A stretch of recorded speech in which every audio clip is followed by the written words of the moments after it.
Welcome to episode 59 of the FoodGrads Podcast, the podcast where we explore careers in the food, beverage, and agricultural industries. I'm your host, Veronica Hislop, a PhD candidate in molecular science and career partner with FoodGrads.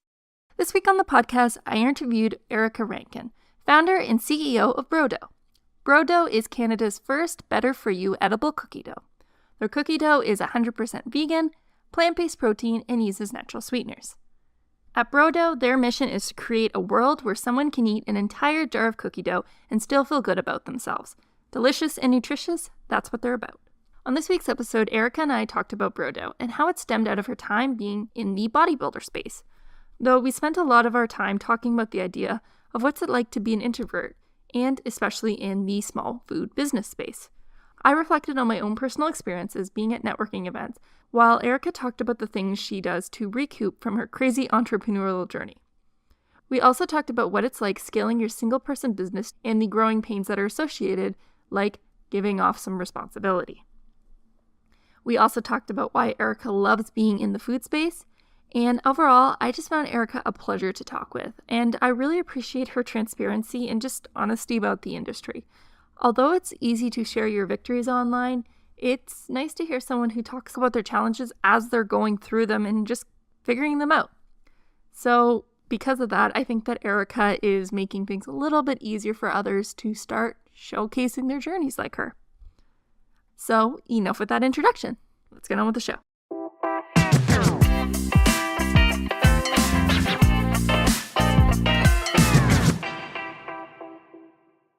I'm very happy to have a guest on today. They have a product that I, myself, and my partner actively consume that is not only tasty, but actually good for you, that I don't have to feel bad about consuming. I was one of those people who flat out consumes raw cookie dough, even though I really shouldn't have. So this is a good alternative. So with enough of me talking, thank you for coming on the show, Erica. Yeah, thanks for having me, Veronica. Super excited for this conversation. Well, I'm excited to have you on and to share your story because I think it's been nice to see as you've grown and you've had this idea and just seeing you share your journey as you've started very early on, which many people don't do. So I'm going to let you take it away. Sure. So my name is Erica. I'm the Chief Everything Officer at Brodo. As Veronica mentioned, it's a better for you edible cookie dough, totally safe to eat raw, no raw flour, eggs, added protein, less sugar. Kind of like a hybrid protein bar / cookie dough snack. We're based out of Toronto. And I guess a little bit about the history of the business and me and how I got into this space. I launched it in 2019 out of my apartment, a few months before the pandemic, actually, and made it myself, picked and packed and shipped from my apartment for about 2.5 years. And blew up online. Everyone was at home sitting on their couches, scrolling on TikTok and Instagram and Facebook and all of those different platforms. And I managed to get in front of a lot of people and they became consumers and got to a point where I couldn't do it all myself anymore and started to outsource operations. And now we have a manufacturer and we're in about 100 stores across Ontario and continuing to grow. And the product itself, I've always been, like, as you mentioned, cookie dough is such a nostalgic treat that you're not supposed to eat. You grow up like asking like your mom or your dad if you could lick the bowl or have a spoonful, and you're really not supposed to because it's all the bad things in there. And I wanted to just bring back that nostalgic treat in a better way and remove a lot of the yucky things, add in some protein so it's more functional and you feel fuller, less sugar so you don't get that sugar crash, and quality plant-based ingredients. And I've just been really passionate about better for you foods. And this is one thing that the Canadian market didn't have. So I decided to bring it here. That's amazing. It's really actually a little shocking that it wasn't available at the time. I do know that I think around the same, like a few years ago, I know that Pillsbury had switched over to actually having cookie dough you could actually eat, even though that really wasn't the purpose of it. That could be consumed raw. But looking at the label, it's not good. You don't want to eat the whole thing. And honestly, like I will sadly admit that I've eaten it, like half of it, and it just destroys my stomach. So Brodo does not do that, which is always a good thing. Yeah, I'm guilty of that too, and you look at the back of the label and it's just so much yucky stuff that's in the regular cookie dough. And yeah, like you don't feel very good after eating it. So had to make an alternative. And I know that I did run into you at the Vegan Food Summit when they had the event with about the future of plant-based foods and all that. And one of the things that came up was your story that I was interested in was that you had mentioned that you had done bodybuilding. And I know that's taking things off course already, but I thought that I wanted to talk more about that because I feel like that type of section of sport isn't maybe as conventional for women, especially I think like because it's not a team sport. So I wanted to talk a bit more about how you got into that space, and I feel like it led to Brodo. So could you talk more about that? Yeah, it really did. Honestly, that kind of paved the way for the path that I'm on. And I didn't really realize it at the time that I would be here where I am right now. But I guess I got really into fitness in my undergrad when I was probably like 18, maybe 19, and started exercising and not exercising properly, but exercising and just like kind of educating myself about food and fitness and just like taking care of your body and your mind. And I had a roommate that actually competed in bodybuilding, and I saw her go on stage and the process, and I was very curious. And I'm a very extreme person, which can be both good and bad. Very black and white thinking, which I'm trying to get better at. But I'm like, if I'm going to do something, I'm going to do it all the way and do it the best that I can. And that's the extreme that I took with fitness is I decided to compete and I hired a coach. We prepped for about a year and a half. I was in the gym every day, at least an hour every day, and then competed. And you're right, it isn't really a female sport. It's predominantly men that do compete. But I did compete in a division that's called the bikini division. And I did a couple shows. I ended up winning one of my classes. That was over. And then I went through this like weird point in my life where I didn't have any goals that I was working towards. And it was really weird for me because I was working so hard towards that goal.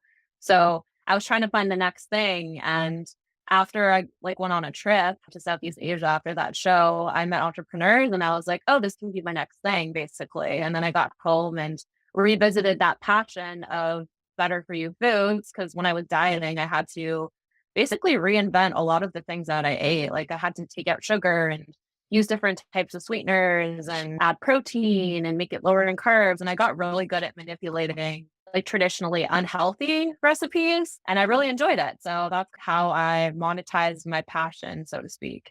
That's amazing. And it's interesting how things just slowly progressed over time. Like you start to get curious about fitness and then after it leads you had your roommate, but it was more like this natural progression and like you're learning as you go. It wasn't like this definitive, light bulb moment that we expect for these kinds of things. Yeah, it just like life takes you down weird roads sometimes and you never know what's going to happen. For sure, and it's just once you have these conversations and you just talk to one more person and one more person, and I think that it's a nice way to go about journey 'cause you never know where life's gonna lead you, and I don't think that maybe 3 years ago, you would have thought that you would be all over social media with talking about cookie dough. Yeah, I definitely did not think that I would be doing that for sure. And I have to applaud you for doing that and in getting out of your comfort zone because you have been very open discussing this type of stuff on social media. And I think that that is very inspirational, especially for, a lot of people are very conscious of what they post on social media. And, some people choose to put nothing at all, but you have chosen to be very active on it and share your story. And I think that's actually what's really been helping you. So, has it gotten any easier for you to share these types of things? Yes and no. I think like at the beginning, it was hard for me to like post content because I was so critical of myself and I hated being in front of the camera and I did it out of a need. Like I wanted to help others and at the same time I wanted to help myself by documenting my journey and just like building out this timeline in real time on social media for me to look back on. And it was hard and it got a little bit easier as I started to do it more and more. And then as I started to grow and get in front of more eyes, obviously you're going to have more people that support you, but there are going to be people who are not nice to you and say things. And, it can get under your skin for sure. I've gotten better at dealing with that. But I think as you get bigger and there's more people that see your content, I've been apprehensive to post some things at times. I second guess it. I'm trying to get better at that. And I still put out stuff that I want to put out, but I don't know if it's gotten easier, so to speak, if that makes sense. I do think it is because although I one of the reasons I don't post I don't feel comfortable posting like videos of myself, and it's not because I'm worried. It's just like it's there's something different. But yet here I am sitting on a podcast, like talking out to the world, and it's funny. You would think that being able to talk to someone like this one on one would translate into the real world, but I still am terrified. Okay, I wouldn't say terrified, but I have a really hard time still going up to people and talking in live person like that. It's not the same thing. It's different. Yeah, it really is different. And I think like when I tell people that I'm like introverted at heart, they're like taken aback and they don't really believe me just because I'm so like loud and present on social media. But I do that because like I have to, and that's like what kind of like my purpose is, right? Is to show Mhm. people the journey and have a positive impact on others that way. But like you said, it's so much different in person, right? Like it's completely different. And then you throw in a pandemic on top of it, and it's even more hard to talk to people Oh, after I being know. locked away for so long. You, like, don't know how to socialize. It's so true. Yeah, well, I always like to think of it like introverted and being extroverted, but like where you get your energy. So you can be a super outgoing person, but you're still introverted and that. And I know from like my personal experience is, even when I went to go meet you in person, I was very nervous and I almost thought about like just up and leaving because I have done that at events where these are networking events and I'll go hide in the washroom for 10 minutes because I can't handle the amount of people and, like, talking even though nothing's going to happen, even though I've recorded many podcasts. So it's I don't know. I don't know where I'm going with this. Maybe I'm just putting out my frustrations to the world. Yeah. No, I 100% get it, and it's, like, the same for me, like, I've had experiences like that as well, not recently, but I guess, like, for me, like, going up to people and meeting people or even actually at trade shows too. You know people and you see people, but there's also so much going on, and it's exhausting when you're, like, put in those types of environments for sure. For sure. No, I know your position's a little different, but I do recommend going to trade shows and students, like, talking because I think that's a good way to get an understanding of the overall layout. But when you go to trade shows, how do you approach coming up to somebody?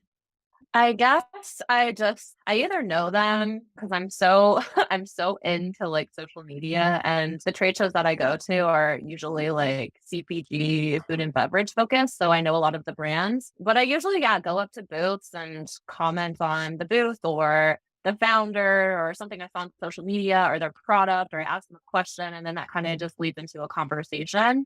Yeah, it's like a really great way to learn and meet people and just share experiences because I think that's so important as a founder and especially a solopreneur for me. Like, I don't really have anyone that I have friends, but I don't have a co-founder that I can like lean Mhm. on or banter with or, who's like in the mud with me on a day-to-day basis. So going to these types of events, even like I was at one last week and I talked to another two founders that have a cookie dough company, and we literally bonded over all of the problems that we have. It's very interesting. And yeah, like you said, like I recommend doing it. It's a great way to learn. With that being said, is there any ways that you go and you decompress from these types of things because you're on the go a lot? Do you have any ways that you just come back and just can keep going because it takes a lot of effort doing what you're doing?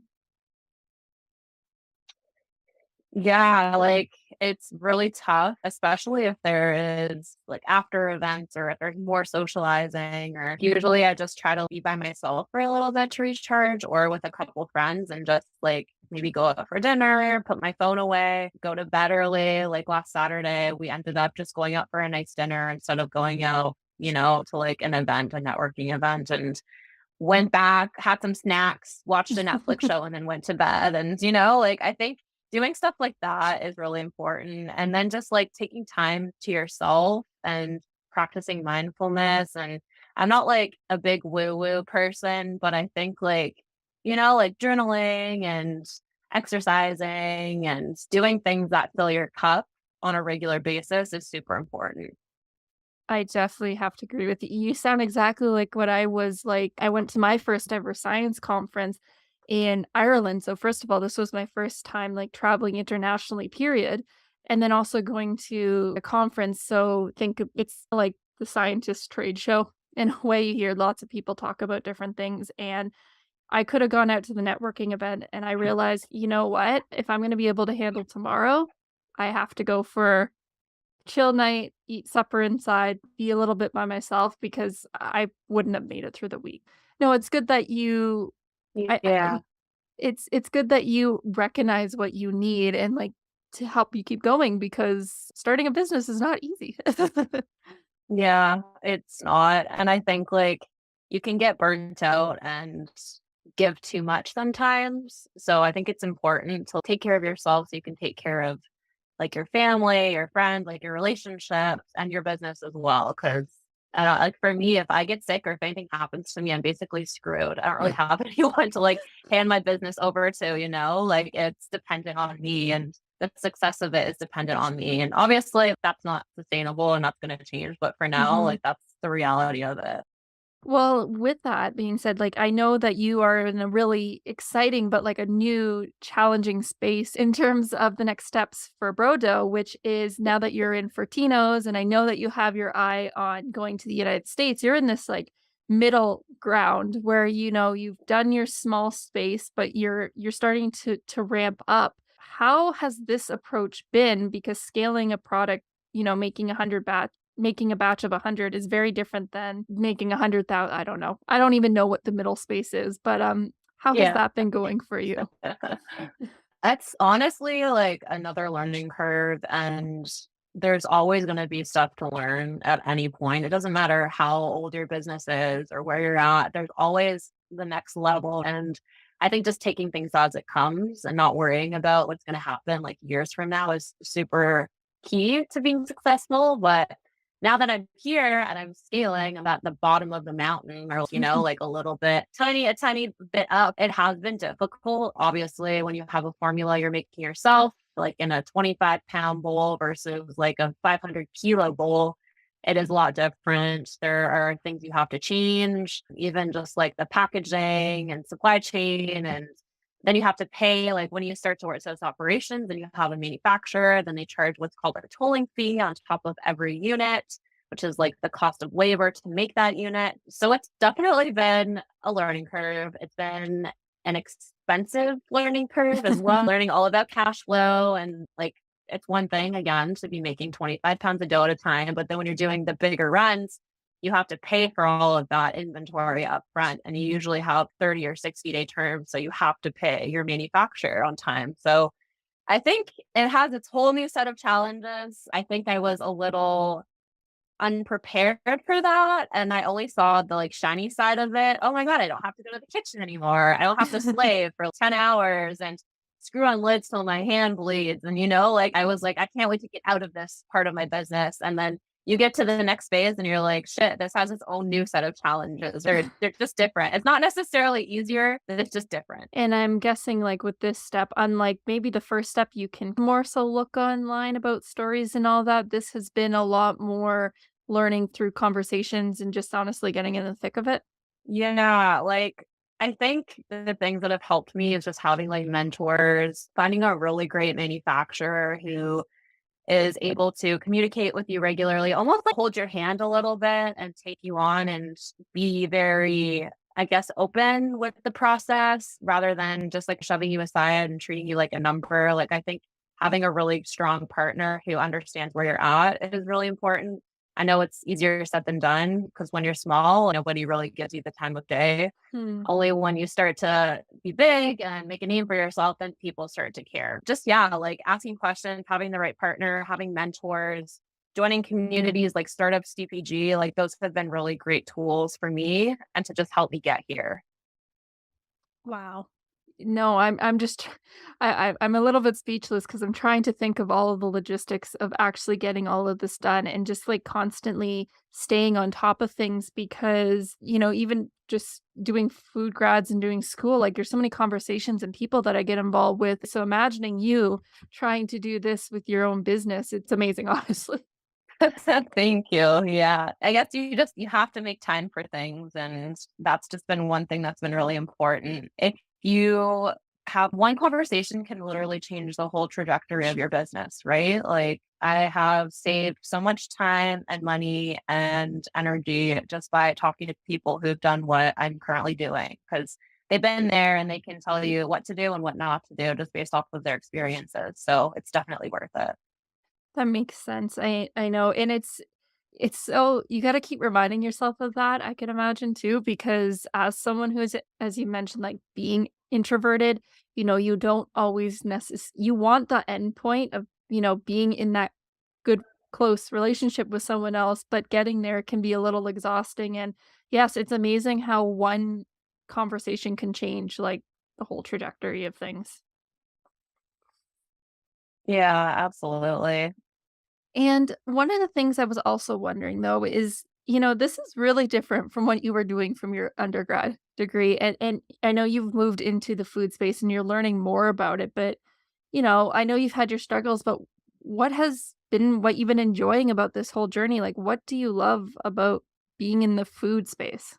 There are a lot of things, and my friends and I, they're also in the food and beverage space on the service side. We talked about this last week, and we sat down with each other, and we're like, "Oh, we don't know what we would be doing if we weren't doing this." It's so fulfilling. Yeah, it's not the most profitable industry at the beginning. It's a lot of sweat equity. And if you're going the exit route, you have to fundraise, and that's a whole another job in itself. But like the people in it are so great. And I think it's one of the toughest industries out there because there's just so many moving parts. And the way the world is right now, we all know how messed up the supply chain is and inflation and everything's just crashing down on us. And everyone gets it. We all understand how hard it is and everyone just wants to help each other. And that goes like tying back to last week, how like a competitor came up to me and we had an open conversation and just really friendly chat, and just looking to help each other in different ways. And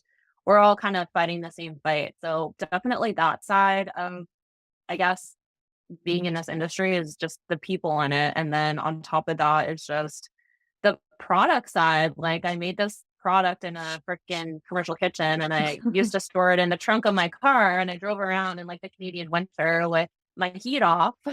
True story. And I picked and packed in my driver's seat for the longest time because I had a roommate and I was like, I can't store all this in our living room. She's gonna kill me. So that's what I did. And now to go in a store and see it on like in like Fortinos and Sobeys and stuff, it's a really pinch me feeling. And the fact that I get to show people that you can literally go from, A to B to C to D with no resources, minimal capital, no network, you can build all of that. So that's been really cool too. That's really cool, especially, talking actively to a competitor, like, that is just I think with other sectors, that's just totally unheard of. That wouldn't that wouldn't be the case, and I too know I've also realized being in this space that a lot of people in the food industry, at least maybe here in Canada, I feel like people just move around. Like, not always the case, but I feel like a lot of people move around, so just because someone works one place doesn't mean that they can't be in another place at another time, so it still has that friendship vibes going on. Yeah, totally. And it's funny too because I feel like every industry in itself, they're very small. They may seem big, but when you get into it, same with the food and beverage space, everyone kind of knows everyone and everyone's kind of connected in some way. Like you could say, "Oh, I know James or whatever," to like another founder and they're like, "Oh yeah, like I did, I don't know, operations for him," or I Mhm. everything's tied together, which is really nice. It has like almost like a high school vibes, like friendship vibes. I don't know how to explain it, Like it doesn't feel cold. It doesn't feel like you're in a giant lecture hall of like thousands of people. It feels like you could Mhm. walk down the street and like bump into someone. And that's why I love going to trade shows because usually you see so many familiar faces. Oh, that sounds nice. I totally agree with you. There's sometimes I have funny stories about how you figure out like each person is tied into each other and you're just like, how do you know that person, but I know them as well. But one thing I also wanted to ask you, I know we talk about like how you're actively like you're learning about scaling up and all of that, but I was wondering, besides conversations, is there anything that you're like specifically actively trying to learn right now, or even a skill that you're trying to develop? It doesn't necessarily have to be related to your business, but is there anything that you're really actively working on right now? I'm always like working on myself. Like I'm really into like personal development because there's a lot that I needed to unlearn to be a business owner, like being stubborn, asking for help, having an ego, all of those things I've dealt with and grown in, I guess, so to speak. The big thing though is taking on the role of an employer, becoming a leader. That's completely new to me. And I've just been asking other founders like what that process was like for them, hiring processes, interviewing process, because that's completely new to me. I've been a solopreneur for so long, and now I'm regularly interviewing people and growing my team. So that is one thing. The other thing is fundraising. So I bootstrapped and took it to a certain point. I'm here and I realized I need money and I have to take money from people. And to do that, you have to go through a very lengthy due diligence process and give people a reason why to, give you money or whatever. So that's a full-time job in itself, and just understanding the different types of raises and how investment works and what a cap table is. And I'm not a numbers person. I did terrible in math in high school and university. Like, full disclosure, I have no shame. I'm a very artsy, like writing, English, all of that stuff I really enjoyed, but numbers are just not my thing. So trying to learn that side of the business as well, because that is really, really important. For sure. And have you been looking up particular books or anything on this type of subject, reading regulations? Because I could imagine things involving employees is very dry. Yeah. So I read, but I don't read that type of stuff. I like reading like personal development books and stuff that's like interesting and psychologically, like psychological. Mhm. Because I majored in psychology and I still love that. I think it's really interesting. In terms of learning, I just go to people who have done it. And that's like the most, I think, beneficial way to do it is just talking to someone who's done it. And, like they've been through it. Like I've talked to someone who has a team of 300 people and asked him how he got there and the process and what he does and what I shouldn't do. And one of the most solid pieces of advice that I got from someone, from multiple people actually recently, is hire the person for the person, not their skill set at the beginning. Because when you're a startup and you don't have a ton of capital, it's really hard to hire talent. And you want to make sure you can hire someone who's going to, have the same values as the company, see the vision through, has the ability to be in a startup. Because we all know like it's not your typical 9 to 5. And I think that was like really solid advice, because I feel like if you hire for the skill set, you're just going to have so much turnover at the beginning. Obviously, as you grow, then you need to hire for the skill set when you can afford to keep the talent and hire the talent. Yeah. No, that makes sense because, everyone's at a different point of their just life journey and all that. And you might not have the skills right now, but give it 3 months, a lot of skills. If you dedicate yourself, a lot can be learned in a very short period of time. Yeah, for sure. And one of the things that I've also been curious is so you mentioned about, having these conversations, but do you ever feel has it become easier to ask for help in terms of worrying that you're giving out too much information or how you're portraying yourself? Do you try to think about your image when you're talking about these people? Because I think that can hold a lot of people back. Yeah. I guess I've just learned to not really care what people think. I think a lot of people get caught up in that and they want to portray themselves a certain way. I've just, I don't know. From day one, it hasn't really, I have cared. I mean, yeah, don't get me wrong. Like when I post content, I'm like, what are people going to think? But then I think you have to like go back to who are you going to help? Right. Rather than thinking, what are people going to think? Are people going to like me? Am I going to look stupid? Or, is it going to change someone's view or perspective of me, like in a negative way? Or like the people that judge you and don't agree with what you're posting or whatever. And yeah, you can make mistakes and post stupid things for sure. Like that does happen. But the people that support you are going to support you, and they're the people that you want in your circle. The rest can just screw off. You don't really need them around. So yeah, that's just kind of how I view it. I still People take the time to write me nasty emails, which I think is really flattering because they're taking time Yeah. out of their day to, send me like a written email, not even 2 words, like a full blown like paragraph.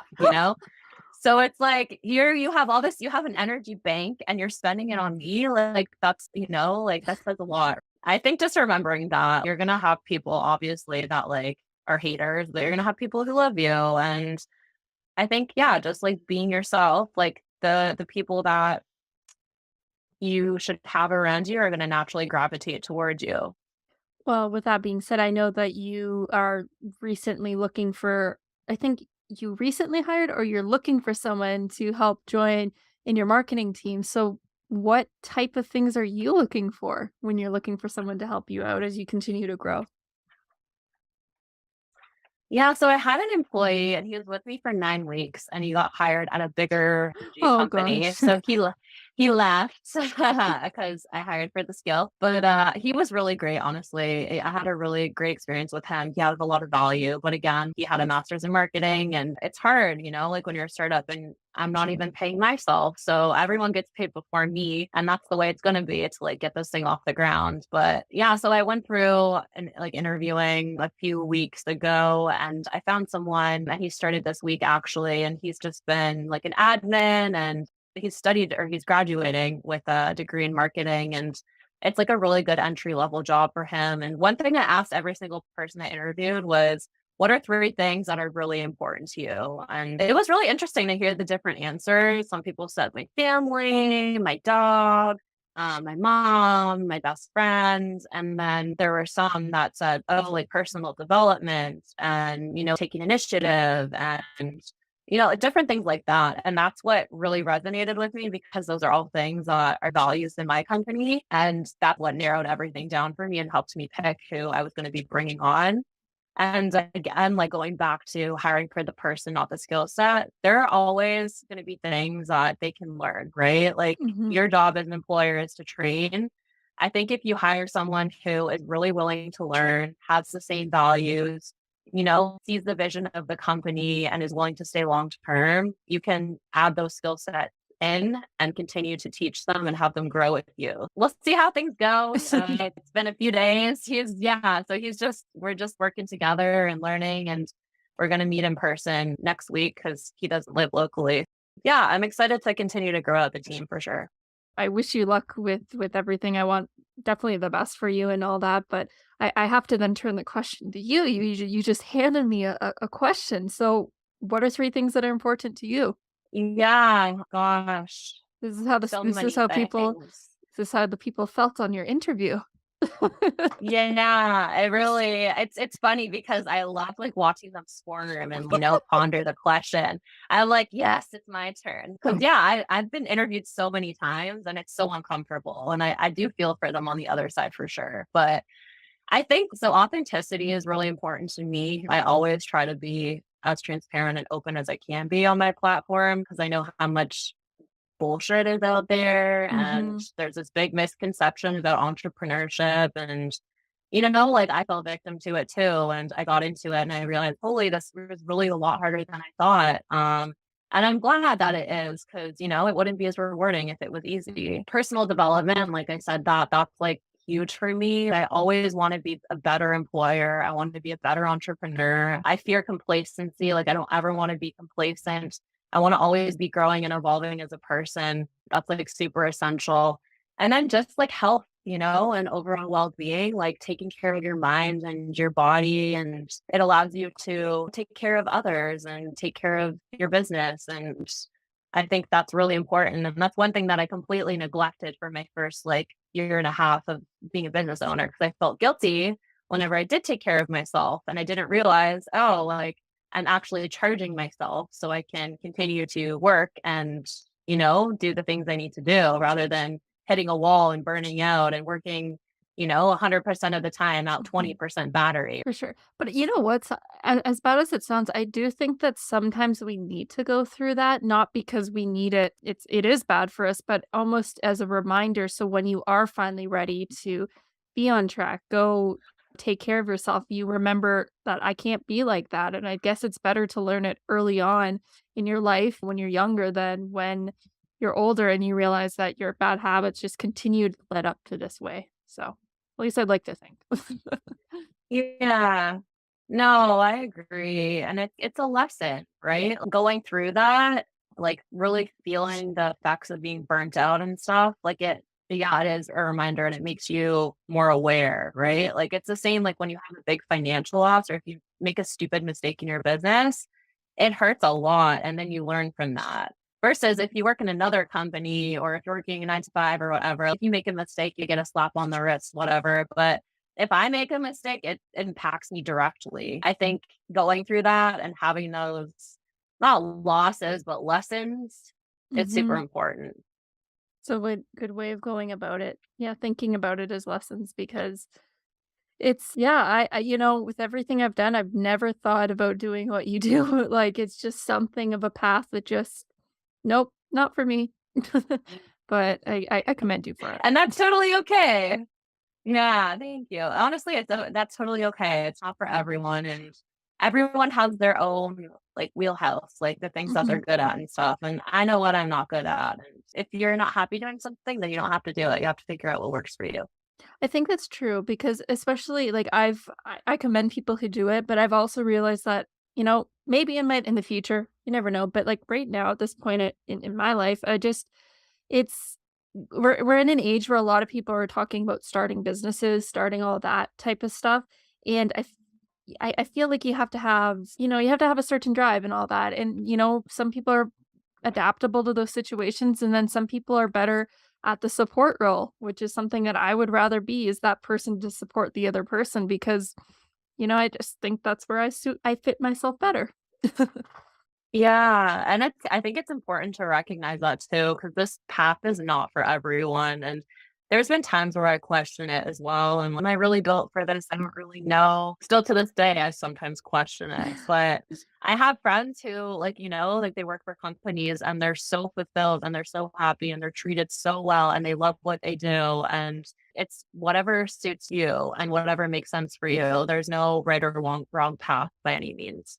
Mhm. Yes, absolutely. And, we're coming down to the end of our interview, but I wanted to make sure that I talk a little bit more about Brodo because it's been great to get to know you.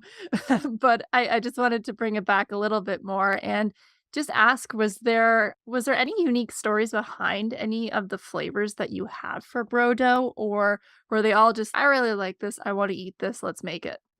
So I used to have 15 flavors. Now I have 4. Again, like when you're doing everything and you're making it yourself and you're picking and packing and shipping, it's super easy to, I guess, do things and make moves. And there's no minimum order quantities and all of that stuff. So based off of all of those flavors that I had, I looked at the best selling ones, and those are the ones that I scaled with. And it's interesting because there are, like, gonna be eventually when I have more money after I fundraise, I'm gonna drop some, like, exclusive flavors, like seasonal flavors like I used to do. It's just so hard when you're doing it at scale 'cause it's, "Okay, then I have to order 20,000 containers for this product, and what if it doesn't sell?" And you have to Mhm. plan 6 months in advance, and it's, like, all of this planning, and even, like, for Christmas, a lot of companies start planning in the summer for it. A lot of money and a lot of planning, and yeah, the flavors that I have right now are the ones that sold the best when I used to make it myself, and then I think as time goes on and seasons approach, I'm gonna do drops of some of the older flavors that I used to sell and that used to sell well. That's gonna be exciting. I know when I worked in the manufacturing facility, we were, like, planning Christmas. Like, Christmas is over, and I know that the people were already planning just, like, what they wanna do for next year, and we were already in, like, heavy production for a lot of these types of seasonal items, like, in September and such, at manufacturing facilities, I know that December, even though the products release in December, that's actually one of the slowest times because everything's been pushed out and they have a little bit of a lull time. Yeah, exactly, and apparently there's this thing called Golden Week, which is I don't even know, in September or October, and that's like you have to order before that week from overseas if you wanna get in your stuff before Christmas, and if you miss the mark, you're basically screwed. So, there's been times where companies have ordered too late and their products didn't get in time for Christmas and customers didn't get product, and yeah, it's a lot of planning, and it can be tragic if you Mhm. don't plan accordingly. For sure. Oh, no, I've actually heard of I know exactly what you're talking about, but No, you know what? I can understand why the flavors that you have currently are the ones that are selling the best because you can't go wrong. Can't have a cookie dough without chocolate chip cookie dough or like cookies and cream and just like all those classic flavors. My partner is now obsessed with your products, so I guess thank you. You're doing some great stuff, Erica, and I think that it's also nice to see, people like you in this space who's just sharing their stories. Now, I'm hoping with this podcast it can bring some awareness, but I do sometimes feel like it's a black box. I think that if you've heard about the pink sauce debacle that happened, the viral pink sauce, it's just like a story about how things can go very terribly wrong if you just want to go out and sell a product without actually having the background. So clearly, the fact that you are now in Fortino's and you're in so many more stores and you're continuing to grow with ideas of expansion in the United States, that you're definitely on the right track, and bringing awareness, I think, is something that everyone needs to know, honestly. Even if you're not even planning to go into the food industry, I think we need some more transparency, to be honest. Yeah. Thank you for all of that. And I love that you guys love Brodo. That's awesome. But yeah, I think like there definitely needs to be more, like you said, transparency with not even like CPG itself, but just like being a business owner, entrepreneurship, even like touching on hustle culture and stuff and building a sustainable business. And we all hear about those crazy exits, those unicorn stories where founders sell their companies in 3 years for $500 million or whatever it is. And those are like very rare scenarios. And I think if people get into entrepreneurship just for the monetary reasons, they're not going to be successful. You have to have passion and you have to have drive. And I think you have to be a little bit naive, but also expect that it's going to be hard. Mhm. That makes sense. And, you know, again, it's good that you're sharing your stories. But before I let you go, I need to ask, where can people find you? And of course, Brodo. So you can buy Brodo online if you live in Canada. We ship across Canada. It's just brodo.ca. Canada on Instagram and TikTok. My name's Erica Rankin, it's Erica with a C, and I'm on LinkedIn. And then I also have my website, Grow with Erica, if you're interested in working with me. I guess where you can find me. Amazing. Thank you again so much, Erica, for coming on the show. I'm so happy that I've been able to have the pleasure of meeting you in person. And I just love to see your story continue on. So keep sharing. Thank you, Veronica.